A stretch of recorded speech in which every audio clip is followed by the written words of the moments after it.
Okay, so I have a 2006 Honda Civic EX Coupe, a manual transmission, and I've got a very strange sound happening. Right now it is on and in neutral, but this happens even when it's in gear. It doesn't matter what gear, but if I press on the gas, you hear that clicking sound. If I lay off the gas, it won't do anything.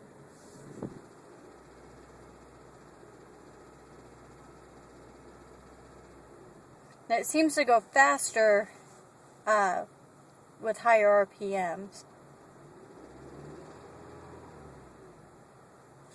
If you could listen to this and tell me what you think, that would be great. Thank you.